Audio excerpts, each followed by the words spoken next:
नमस्कार. इयत्ता 10वीचे विद्यार्थिनींनो, आजच्या या अल्जेब्रा म्हणजे बीजगणित विषयाच्या ऑनलाईन क्लासमध्ये मी आपलं हार्दिक स्वागत करतो.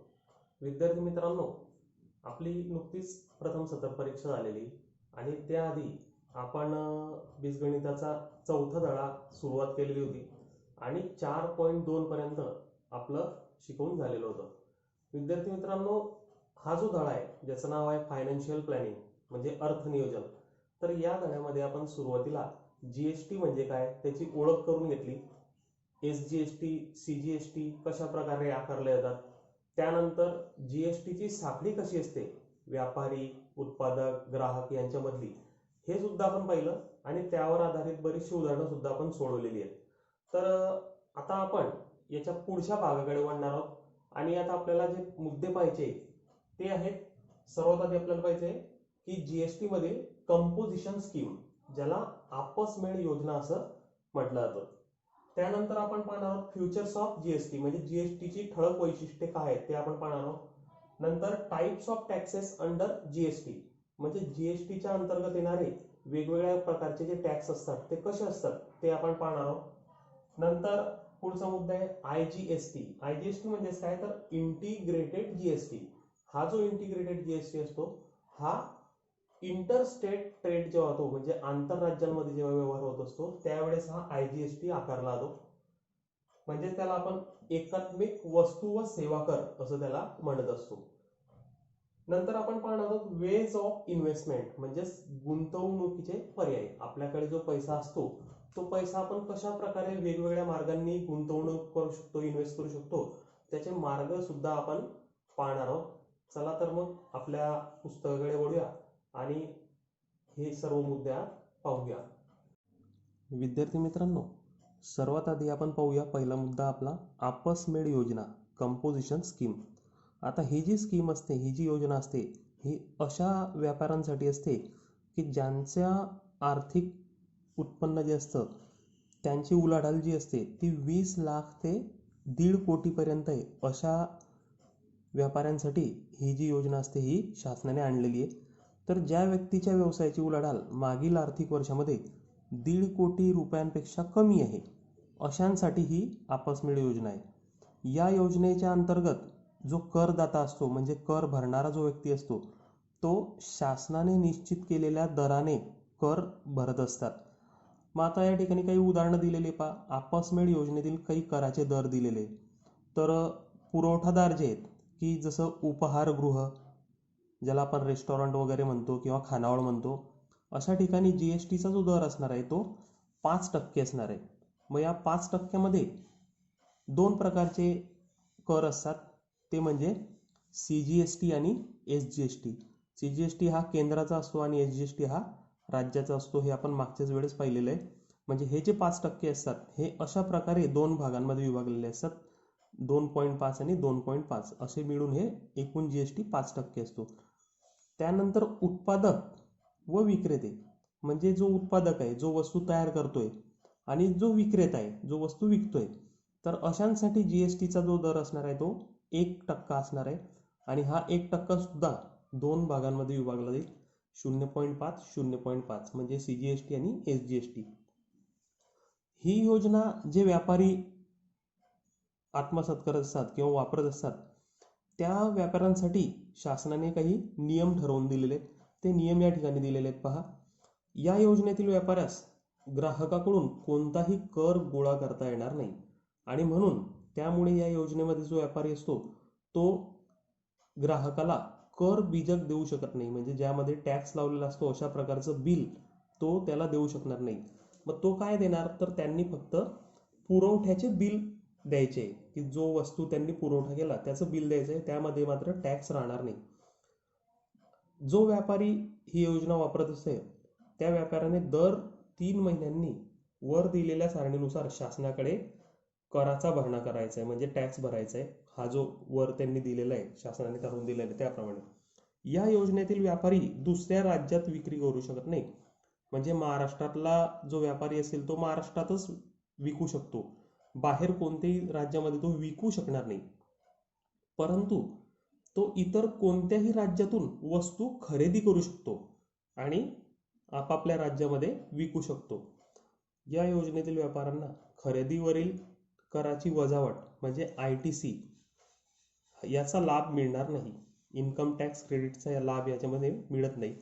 या योजनेतील व्यापाऱ्यांना आपल्या दुकानाच्या पाटीवर आपसमेळ योजनेतील व्यापारी म्हणजे कंपोजिशन टॅक्सेबल पर्सन असं लिहायचं आहे, म्हणजे जेणेकरून ग्राहकांना समजतं की हा जो व्यापारी आहे याने ही योजना वापरत आहे, त्यामुळे हा टॅक्स घेऊ शकत नाही. या योजनेतील व्यापाऱ्याने पुरवठा बिलावर ठळक अक्षरात सुद्धा आपसमेळ योजनेतील व्यापारी विक्री कर आकारण्यास अपात्र, म्हणजेच composition taxable person not eligible to collect tax on supplies असं छापायचं आहे. असं छापल्यामुळे काय होईल की ग्राहकाला समजेल की हा जो व्यापारी आहे याने ही योजना वापरलेली आहे, आपसमेळ योजना, आणि त्यामुळे हा आपल्याकडून टॅक्स घेऊ शकत नाही. म्हणजेच ग्राहकांना त्याबद्दल हे समजतं, म्हणून त्याने हे छापायचं असतं आणि दुकानावर सुद्धा पाटीवर हे लिहायचं असतं. पुढे पहा, दिलेली GSTची ठळक वैशिष्ट्ये. म्हणजे GSTची वैशिष्ट्ये कोणती? तर GST आल्यामुळे काय झालं, तर विविध प्रकारचे जे अप्रत्यक्ष कर होते की जे आपल्याला दिसत नव्हते परंतु ते त्या वस्तूवर लागत होते, वेगवेगळ्या प्रकारचे कर, ते सर्व संपलेले. त्यानंतर वस्तू आणि सेवांबद्दलचे जे वाद होते ग्राहकांमध्ये, व्यापाऱ्यांमध्ये, शासनामध्ये, तर हे सगळे जे वाद होते, हे जे भांडण होते, हे सगळे संपलेले. व्यापाऱ्यांसाठी नोंदणी सोपी झालेली आणि राज्यनिहाय नोंदणी त्यांना करायची असते. म्हणजे प्रत्येक राज्यामधील जो व्यापारी असतो त्याने आपापल्या राज्यानुसार नोंदणी करायची असते शासनाकडे. GSTIN हा जो नंबर असतो त्या व्यापाऱ्यांना व्यवहाराच्या व्यवस्थित नोंदी ठेवायच्या असतात आणि वेळेवर GSTचा भरणा करावा लागतो, म्हणजे टॅक्स भरावा लागतो शासनाकडे. GST आल्यामुळे काय झालंय, तर व्यवहारामध्ये पारदर्शकता आलेली आहे. जे ग्राहकांमध्ये, व्यापाऱ्यांमध्ये, उत्पादकांमध्ये जे व्यवहार होत असतात त्यामध्ये पारदर्शकता आलेली आहे. ही जी पद्धत आहे ही साधी आणि समजण्यास सोपी अशी ही कर प्रणाली आहे. म्हणजे टॅक्सची जी सिस्टीम आहे ही साधी आणि समजण्यास सोपी आहे. GST मुळे काय झालंय, तर करांवर कर भरायची गरज नाही आणि त्यामुळे वस्तूंच्या ज्या किमती होत्या त्या आवाक्यात आलेल्या आहेत, त्या कंट्रोलमध्ये आलेल्या आहेत. वस्तू व सेवांची आंतरराष्ट्रीय बाजारपेठेशी तुलना झाल्यामुळे त्यांच्या गुणवत्तेमध्ये वाढ झालेली आहे. म्हणजे त्यांची जी क्वालिटी असते ती वाढलेली आहे. त्याचनंतर मेक इन इंडिया या मिशनला सुद्धा गती मिळालेली आहे. म्हणजे भारतामध्ये वस्तू बनवण्यास बाहेरील देशातील लोक किंवा आपल्या देशातील लोक सुद्धा आपल्याच देशामध्ये वस्तू बनवण्याला आता जास्त प्राधान्य देत आहेत.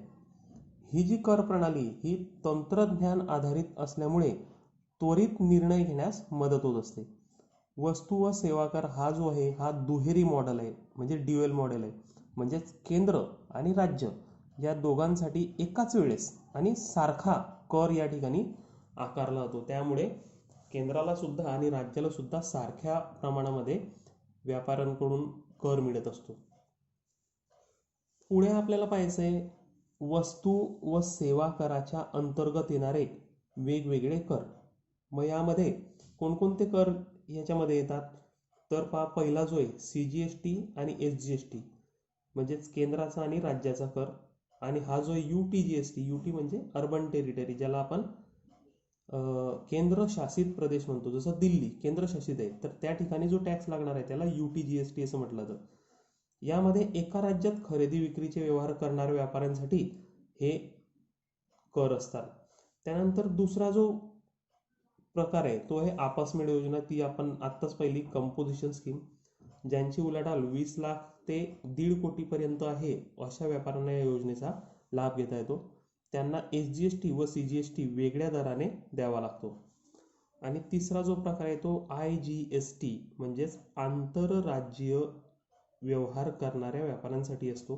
म्हणजे एखादा व्यापारी जर दुसऱ्या राज्यातून माल घेत असेल, वस्तू घेत असेल, तर त्यावेळेस त्याला IGST हा द्यावा लागतो, भरावा लागतो. तर असे हे वेगवेगळे कर जे आहेत हे वस्तू व सेवाच्या अंतर्गत येत असतात. मग आता एकात्मिक वस्तू व सेवा कर म्हणजे IGST, ज्याला इंटिग्रेटेड GST असं म्हटलं जातं. आणि हा जो कर असतो हा 2 राज्यांमध्ये जे व्यवहार होतो त्यावेळेस हा आकारला जातो. ज्यावेळी विक्रीचा व्यवहार 2 राज्यांमध्ये होतो त्यावेळेस जो GST आकारला जातो त्याला एकत्रित वस्तू व सेवा कर म्हणजे IGST इंटिग्रेटेड GST असं म्हटलं जातं. आणि हा जो कर असतो हा पूर्णपणे फक्त केंद्र सरकारकडे भरला जातो. एका राज्यातील व्यापाऱ्याने दुसऱ्या राज्यातील व्यापाऱ्याकडून वस्तू जर खरेदी केल्या व आपल्या राज्यात विकल्या तर त्याने IGST म्हणून भरलेल्या कराची वजावट म्हणजेच इन्कम टॅक्स क्रेडिट त्याला मिळत असते. आणि ती कशी मिळते त्यासाठी आपण एक उदाहरण पाहूया. व्यापारी एम म्हणजे महाराष्ट्रासाठी व्यापारी एम महाराष्ट्रातील व्यापारी यांनी 20,000 रुपयांचे स्कूटरचे सुटे भाग व्यापारी पी म्हणजे पंजाबमधील व्यापाऱ्याकडून यांच्याकडून विकत घेतले. महाराष्ट्रातील व्यापाऱ्याने पंजाबच्या व्यापाऱ्याकडून 20,000 रुपयांचे स्कूटरचे सुटे भाग म्हणजे स्पेअर पार्ट विकत घेतले. आणि ते विकत घेताना त्यावेळी 28% दराने 5,600 रुपये एकात्मिक वस्तू व सेवा कर म्हणजेच IGST इंटिग्रेटेड GST व्यापारी पी यांना महाराष्ट्रातील व्यापाऱ्याने दिला. मग या महाराष्ट्रातील व्यापाऱ्याने म्हणजे एमने हे सर्व सुटे भाग महाराष्ट्रात आणले आणि तिथल्या महाराष्ट्रातील जे स्थानिक ग्राहक होते म्हणजे त्याच्या गावातील त्याच्या शहरातील जे ग्राहक होते त्या ग्राहकांना त्याने ते 25,000 रुपयांना विकले. आणि त्यावेळी त्याने 28% दराने 7,000 रुपयांचा GST गोळा केला. पहा या ठिकाणी त्याने व्यापाऱ्यांना जेव्हा विकले तेव्हा 7,000 रुपये GST गोळा केलाय, व्यापाऱ्यांकडून घेतलाय, ग्राहकांकडून घेतलाय. आणि त्याने जेव्हा तो माल पंजाबमधून आणला त्यावेळेस त्याने 5,600 रुपये त्या ठिकाणी दिला होता. म्हणजे त्याने दिला 5,600 रुपये आणि गोळा केला 7,000 रुपये. मग हे 7,000 रुपये त्याने GST म्हणून गोळा केले महाराष्ट्रामध्ये. मग याचे दोन भाग असणार, एक म्हणजे केंद्राचा CGST याच्या निम्मे म्हणजे 3,500 आणि दुसरा असेल राज्याचा म्हणजे स्टेट गव्हर्नमेंट राज्याचा कर असेल त्याच्या निम्मे म्हणजे 3,500 असे त्याने ग्राहकाकडून गोळा केले.